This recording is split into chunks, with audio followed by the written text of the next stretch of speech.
this is proof. The Bills are proof. This past Sunday's Bills win against Miami, absolutely dismantling the Miami Dolphins, absolutely taking Tua to task in a way the first three opponents for the Dolphins could not, did not, absolutely barnstorming this Miami Dolphin team on defense is proof how quickly things can change in the NFL. For anybody. For you with New England, for me with Zach Wilson and the Jets. I think last night for the Jets kind of proved that things can turn around. And I'm not just talking about the way the Bills season started, and then it took them some time for about a quarter and a half to start revving their engines against the Raiders, and then what they did to the Commanders in telling Sam Howell, you know, this is the way things work in the National Football League. And maybe out of that fiery baptism, we saw Sam Howell in Philadelphia yesterday. But the Dolphins 3-0, the Dolphins 70 points against the Broncos, the Dolphins doing it against New England, which tried to box them in a red zone and then couldn't stop the run. The Dolphins against the Chargers in a track meet in week 1, rightfully being thought of as the best team in the AFC through 3 weeks. Now they're not even in first place. 3-0 to second place in 4 quarters. And the Bills go from 0-1 to 3-1 in first place in the AFC East. Now heading off to London. I'm calling that game Bills and Jaguars in Tottenham Hotspur Stadium on Sunday. And this guy, Matt Milano, we got to start talking about him for Defensive Player of the Year, don't you think? I mean, you got to start talking about him in the same way that you're talking about everyone else that's Defensive Player of the Year worthy. Am I wrong? No. Okay, and this guy, he may not have the stats of TJ Watt, or he may not have the stats of Khalil Mack, who went from 0 sacks to tied for the league lead in sacks of 20. Almost set a single game record. Talk about things turning around so quickly. But this guy, 1,000,000% is the hub and the nexus. It all runs through him. The energy, he brings the wood every time. And Trey White going down again. And it's not confirmed yet, but they do fear the dreaded Achilles. Look bad. And hopefully he can get speed bridged himself.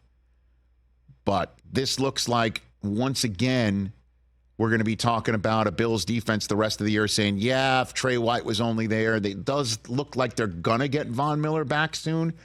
We may even see him in London this coming weekend. Trey White going down is the ultimate bummer.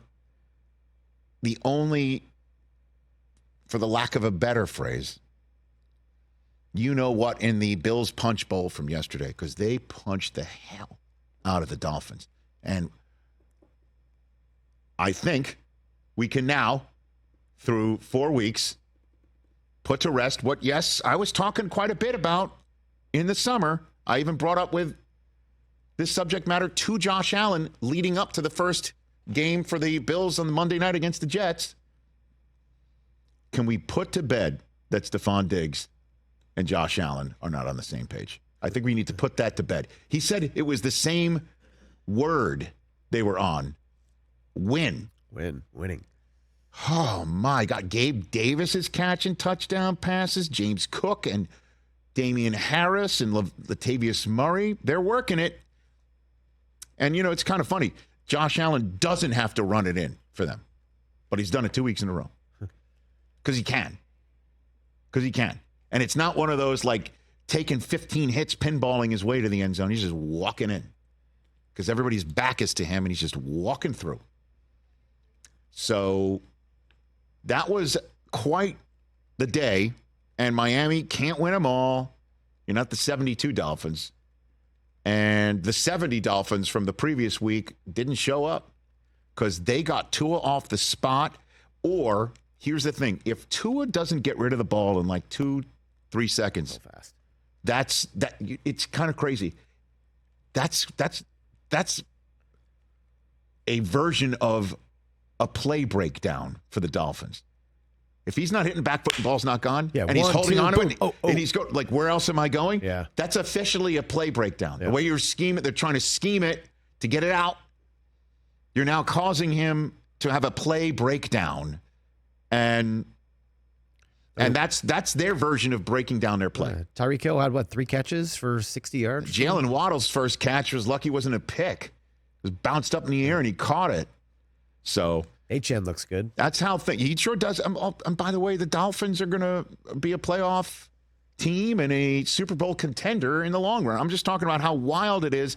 3-0, 70 points. And we were talking about them because it is a wild story. And they were, coming into this game, the hottest team in the AFC, not just because they were undefeated, just the way that they were playing. And it just shows you division games on the road are very, very tough to win, which is why it's great for the Ravens to have a couple of them now in their back pocket moving forward as they're in first in the AFC North. And the Cowboys have one in their back pocket, having beaten the Giants already. Mm-hmm. This is the stuff you need to see. You need to get. The Lions had one last Thursday night in Green Bay. Matt LaFleur on tomorrow's program. So, yeah. It's pretty wild how things can change in the NFL. I think we all learned that. Catch the Rich Eisen Show every single day on the Roku channel, 12 to 3 Eastern, for free.